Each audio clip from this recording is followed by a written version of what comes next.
Dear students, जैसा कि मैं लास्ट वीडियो में आपके लिए एक कंफ्यूज्ड वर्ब लेकर के आया था जो ट्रांजिटिव और इंट्रांजिटिव वर्ब थी, लाई और ले का केस लेकर के आया था। उसी तरह मैं दूसरा सेकंड भाग लेकर के आ रहा हूं, दूसरी ट्रांजिटिव और इंट्रांजिटिव वर्ब का, जो आपके लिए बहुत ही महत्वपूर्ण होने वाली है। और विद एग्जाम्पल, जिस तरह से मैं ले लाई का एग्जाम्पल लेकर आया था 15, उसी तरह से मैं इसी के भी एग्जाम्पल लेकर के आपके सामने लेकर के आऊंगा। आइए आज के सेशन को हम शुरुआत करते हैं। वीडियो को स्किप बिल्कुल भी नहीं करना, वीडियो को पूरा देखना और कहां हमें फैल की जरूरत पड़ती है और कहां हमें फाल की जरूरत पड़ती है।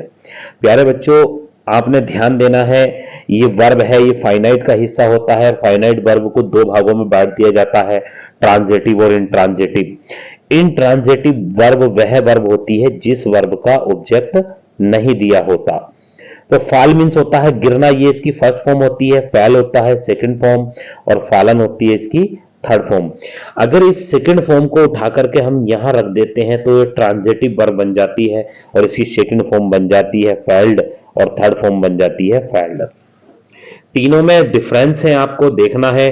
ट्रांजिटिव में काट कर गिराना और इंट्रांजिटिव में गिरना, यानी कि किसी चीज का अपने आप गिर जाना। एग्जाम्पल के तौर पर अगर मैं लूं, पेड़ पे से अगर पत्ते गिर रहे हैं तो समझो वो फैल हो रहे हैं, झड़ रहे हैं, ठीक है। और अगर किसी को हम सब्जेक्ट के द्वारा ऑब्जेक्ट पर काम कराया जा रहा है तो आपने ध्यान से इसको देखना है कि जिस वर्ब का ऑब्जेक्ट ही दिया होगा वही वर्ब हमारी ट्रांजिटिव वर्ब होती है और जिस वर्ब का ऑब्जेक्ट ही नहीं होगा वो इंट्रांजिटिव होती है। आइए हम देख लेते हैं एक एग्जाम्पल के तौर पे।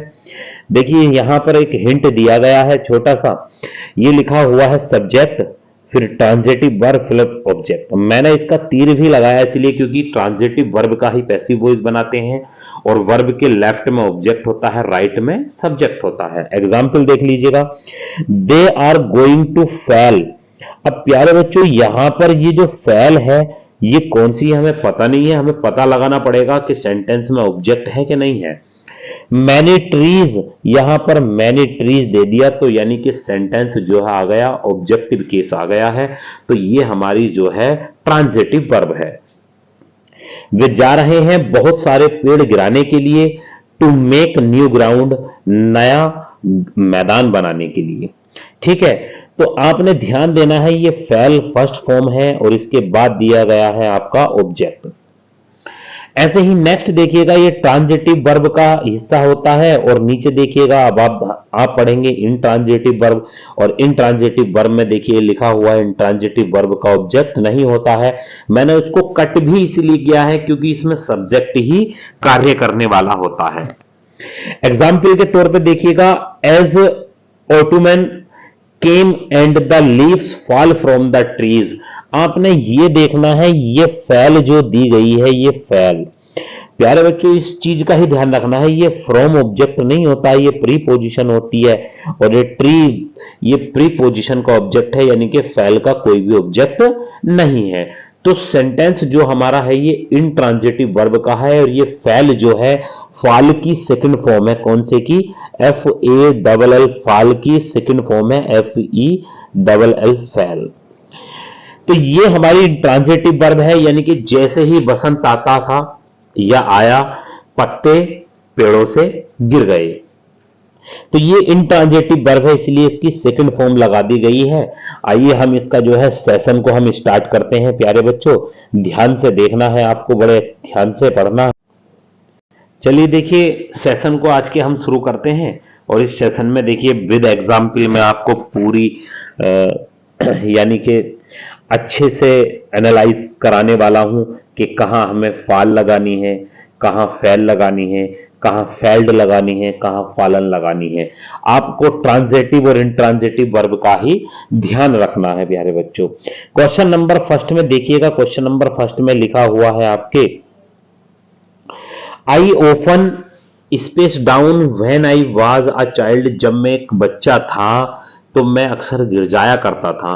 तो अब यहां पर ये सेंटेंस पास्ट में है तो ये भी पास्ट में होना चाहिए, क्योंकि फाल की सेकंड फॉर्म फेल होती है और ये खुद गिरने की बात कर रहा है। अगर हम फेल्ड ये लगाते हैं तो वो किसी के द्वारा गिराया जाता है, तो ये वाली भी नहीं आनी है, फर्स्ट फॉर्म आई के साथ आती नहीं है, तो सेकंड फॉर्म लगानी हमें। आंसर आ जाएगा बी।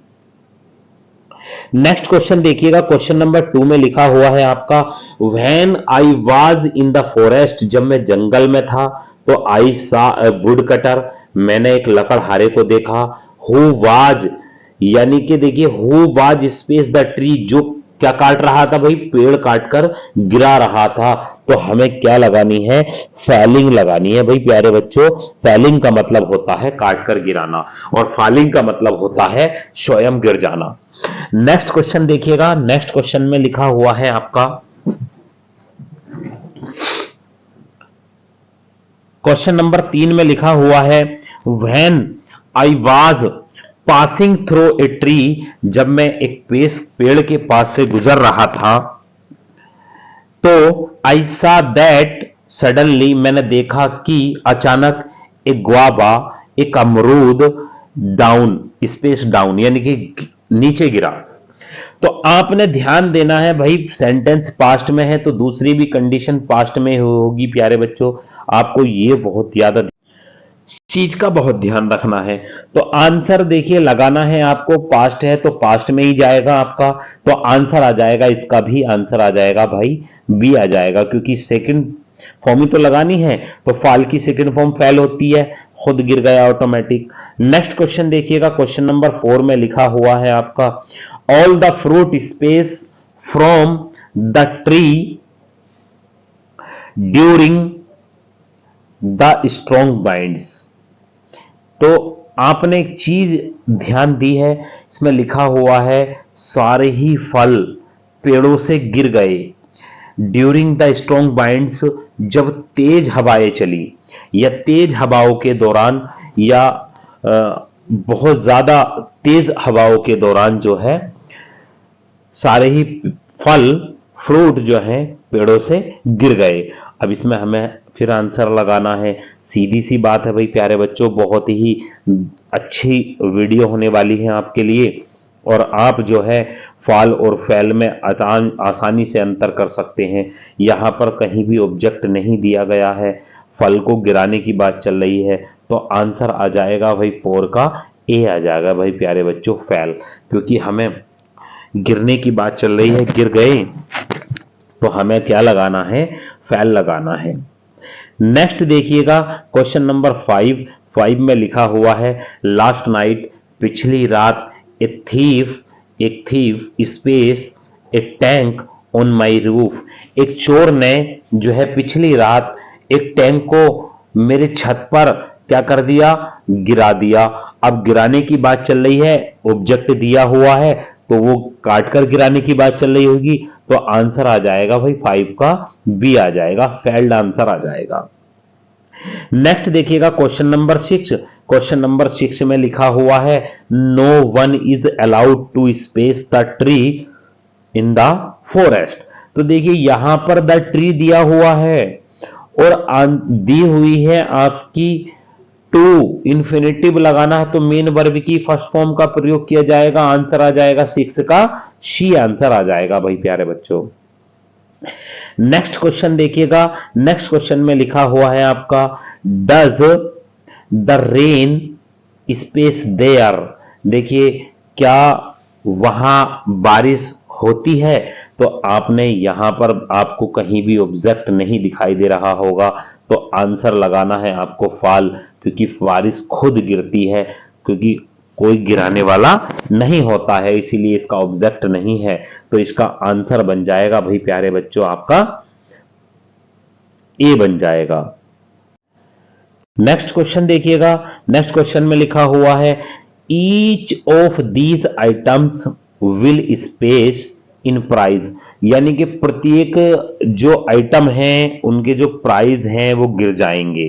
तो गिरने की बात चल रही है, आंसर 8 का लगा देंगे भाई, फॉल लगा देंगे। जब खुद गिरने की बात चलती है तो यानी कि हम इंट्रांजिटिव वर्ब की बात करते हैं। आइए नेक्स्ट देखिएगा, इसमें लिखा हुआ है प्यारे बच्चों रेज और राइज। इसकी पहले मैं आपको पूरी अच्छी तरह से एक डिफरेंट तरीके से बता देता हूं, पूरी सीरीज के साथ, यानी कि हिंट दे देता हूं। उसके बाद हम किसको करेंगे, हम एग्जाम्पल करेंगे भाई प्यारे बच्चों। आइए पहले हम देखिए हम आ गए हैं उसी पार्ट पर, राइज, रोज और राइजन। ये राइज का मतलब होता है उठना, निकलना या उगना। इसकी सेकंड फॉर्म होती है भाई प्यारे बच्चों रोज, और थर्ड फॉर्म होती है राइजन। ये इनट्रांजिटिव वर्ब है। कौन सी वर्ब है ये, इनट्रांजिटिव वर्ब है।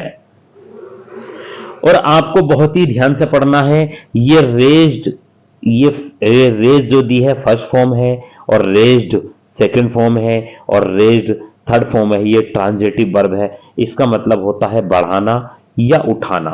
यानी कि जब किसी चीज को बढ़ाया जाएगा या उठाया जाएगा तो किसी के द्वारा काम किया जाएगा तो ये ट्रांजिटिव बनेगी। इसका ऑब्जेक्ट दिया होगा भाई 100%, क्या दिया होगा ऑब्जेक्ट, और इसका ऑब्जेक्ट नहीं दिया होगा।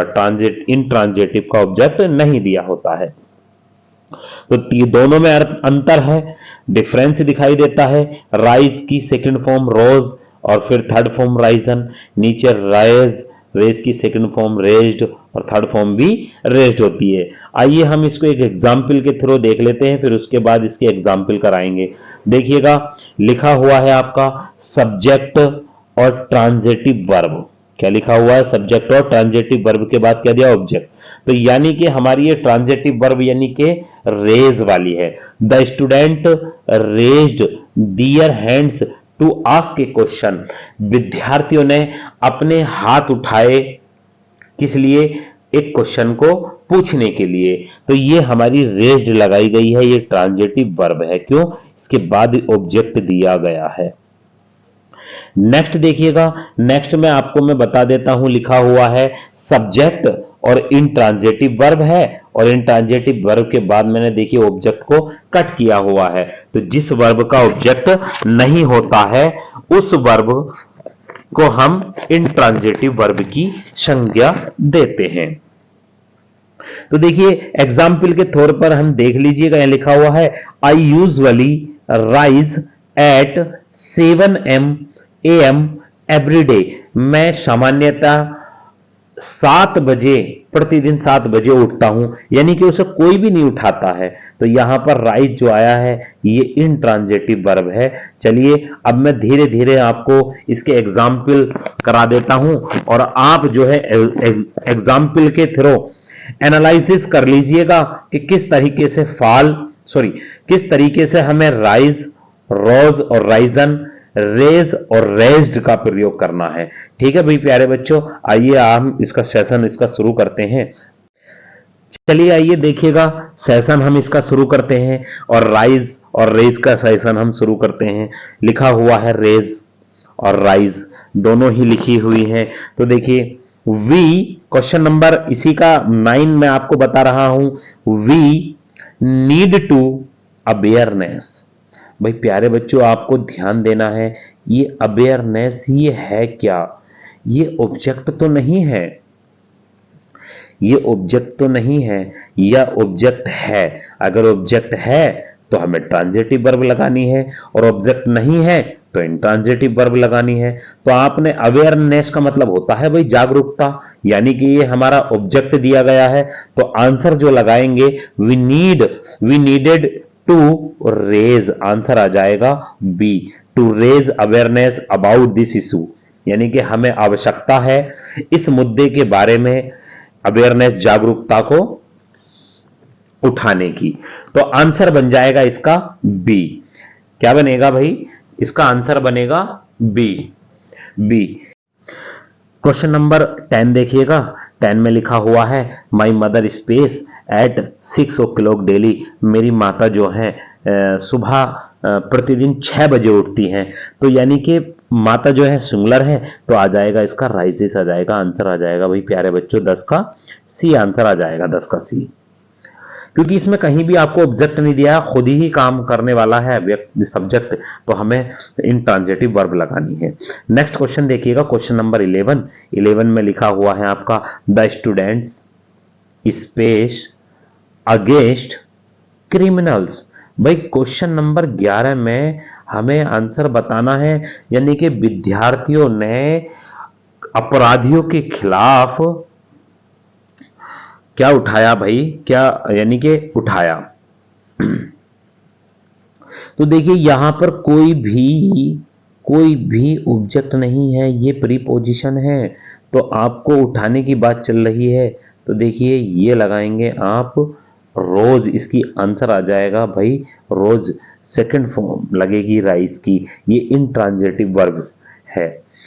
नेक्स्ट क्वेश्चन देखिएगा, क्वेश्चन नंबर 12 में लिखा हुआ है the student space her hand to ask a question. देखिए भाई क्वेश्चन आ गया आपका, ये लिखा हुआ है हर हैंड, ऑब्जेक्ट दिया गया है। तो देखिए विद्यार्थी ने क्या है, अपना हाथ उठाया टू आस्क ए क्वेश्चन, एक क्वेश्चन मालूम करने के लिए। तो आंसर 12 का बन जाएगा भाई प्यारे बच्चों, रेज्ड बन जाएगा। नेक्स्ट देखिएगा क्वेश्चन नंबर 13 में लिखा हुआ है आपका the rate of inflation has space in the past 7 years, यानी कि जो मंदी के जो रेट हैं वो पिछले 7 सालों से बढ़ चुके हैं। तो हमें आंसर क्या लगाना है क्वेश्चन नंबर 13 का लगाएंगे हम बी, क्योंकि इसमें कहीं भी ऑब्जेक्ट का कोई नाम नहीं दिया है। तो हैज के साथ कौन सी फॉर्म आती है, थर्ड फॉर्म आती है, तो ये आ जाएगा राइजन। नेक्स्ट देखिएगा क्वेश्चन नंबर 14 में लिखा हुआ है she requested the manager to space her salary. भाई प्यारे बच्चों बहुत ही जबरदस्त क्वेश्चन है, क्वेश्चन नंबर 14। अब इसमें हमें बताना है टू के बाद इन्फिनिटिव, यानी कि हमें वेयर इन्फिनिटिव नहीं इन्फिनिटिव लगाना है। तो यहां पर टू के बाद मेन वर्ब की फर्स्ट फॉर्म का प्रयोग किया जाता है। तो टू के बाद मेन वर्ब की फर्स्ट फॉर्म, अब हम इसमें क्वेश्चन नंबर 14 में ऑब्जेक्ट देख लेंगे, जहां भी हमारा ऑब्जेक्ट दिया होगा वही हमारा ट्रांजिटिव वर्ब लगेगी। तो आंसर आ जाएगा 14 का raise. She requested the manager to raise her salary, उसने मैनेजर से विनती की अपनी सैलरी को बढ़ाने के लिए। तो आंसर आ जाएगा भाई प्यारे बच्चों बी आ जाएगा। नेक्स्ट नंबर 15 देखिएगा, 15 में लिखा हुआ है due to space pollution in Delhi, यानी कि दिल्ली में बढ़ते पॉल्यूशन की वजह से द सीएम ने बैनेड द एंट्री ऑफ द ट्रकों की जो एंट्री है उसको क्या कर दिया है, बंद कर दिया है। तो बढ़ते हुए यानी कि खुद ब खुद बढ़ रहा है, कोई बढ़ा तो नहीं रहा उसको। तो आंसर जो आ जाएगा क्वेश्चन नंबर 15 का राइजिंग आ जाएगा भाई प्यारे बच्चों। जब कोई चीज किसी के द्वारा बढ़ाई जाती है तो हम उसको क्या किस तरीके से लगाते हैं, आपने ध्यान देना चाहिए कि किस तरीके से लगाया जाता है, रेज या राइज। तो आपका जो आंसर बन जाएगा वो बनेगा ए पार्ट बनेगा भाई, इसका ए आंसर आ जाएगा। नेक्स्ट देखिएगा क्वेश्चन नंबर 16 में लिखा हुआ है has the popularity of video game. तो यहां पर लिखा हुआ है has the popularity of video game space, यहां पर हैज दिया गया है प्यारे बच्चों, यहां लास्ट में क्वेश्चन मार्क लगा लीजिएगा, यानी कि इंट्रोगेटिव सेंटेंस है। तो हैज के साथ थर्ड फॉर्म आती है, मेन वर्ब के बाद तो यहां मेन वर्ब लगानी है, तो कोई ऑब्जेक्ट ही नहीं दिया है तो रेज्ड तो खत्म कर देंगे, सेकंड फॉर्म आती नहीं है इसीलिए थर्ड फॉर्म आएगी। आंसर आ जाएगा 16 का बी। नेक्स्ट देखिएगा क्वेश्चन नंबर 17 में लिखा हुआ है they have space the prize. देखिए ऑब्जेक्ट मिल गया भाई, द प्राइज ऑफ एक्स, अंडों के मूल्य जो है बढ़ चुका, उन्होंने अंडों के मूल्य क्या कर दिए हैं, बढ़ा दिए हैं। तो आंसर आ जाएगा भाई प्यारे बच्चों इसका बी। जब कोई काम किसी के द्वारा किसी पर ऑब्जेक्ट पर किया जाता है तो ऑप्शन हमारा आ जाएगा इसका बी, तो वो हमारा बन जाता है भाई प्यारे बच्चों ट्रांजिटिव वर्ब का ही क्वेश्चन बन जाता है। नेक्स्ट देखिएगा क्वेश्चन नंबर 18 में लिखा हुआ है the cost of oil has space. अब जो तेल के मूल्य हैं वो बढ़ चुके हैं, तो देखिए यहां पर कोई ऑब्जेक्ट नहीं दिया है तो आंसर आ जाएगा इसका बी आ जाएगा। नेक्स्ट देखिएगा the cost of oil has been. अब देखिए ध्यान से पढ़ना है, जब किसी के द्वारा कोई काम किया जाता है तो सेंटेंस पैसिव वॉइस में होता है, तो ध्यान रखना है आपको, सेंटेंस हमारा ऑब्जेक्ट उसी का, जिस सेंटेंस का ऑब्जेक्ट होगा पैसिव वॉइस उसी का ही बनता है। तो आंसर आ जाएगा यहां पर रेज्ड आ जाएगा भाई प्यारे बच्चों, क्या आ जाएगा, रेज्ड आ जाएगा। और यहां पर मैं लिख देता वाई द गवर्नमेंट, तो आंसर आसानी से लगा सकते थे, लेकिन आंसर कहीं दिया ही नहीं है, तो आंसर आ जाएगा आपका इसका A. The cost of oil has been raised by the government, by the traders, किसी के भी द्वारा लगा सकते हैं, लेकिन पैसिव वॉइस बनाना है, इसको लास्ट में ही विदाउट ऑब्जेक्ट ही छोड़ दिया गया है। तो आंसर 19 का लगाना है हमें ए। नेक्स्ट देखिएगा क्वेश्चन नंबर 20, और 20 में लिखा हुआ है the cost of oil has been, अब यहां स्पेस आगे लिखना है। तो भाई देखिए ये पैसिव वॉइस नहीं है, ये प्रेजेंट परफेक्ट कंटिन्यूअस का सेंटेंस लग रहा है। और मैं अगर ये लिखूं कि फॉर मेनी ईयर्स, तो देखिए बहुत सालों से जो है तेल के मूल्य जो है बढ़ चुके हैं, तो आंसर लगा देंगे आप इसका राइजिंग लगाएंगे, क्योंकि यहां पर कोई भी ऑब्जेक्ट की बात नहीं चल रही है। तो प्यारे बच्चों, मैं उम्मीद करता हूं आपको वीडियो बहुत ही ज्यादा पसंद आएगी, और वीडियो को लाइक करना, शेयर करना, कमेंट करना, और ज्यादा से ज्यादा आप शेयर करना, और वीडियो को बिना स्किप किए एक एक एनालाइज क्वेश्चन का अच्छे तरीके से करिएगा। मैं आपके लिए 20 क्वेश्चन लेकर के आया हूं, तो ऐसी ही वीडियो देखने के लिए आप मिलते रहें ZS91 मलिक इंग्लिश क्लासेस पर। बहुत बहुत धन्यवाद।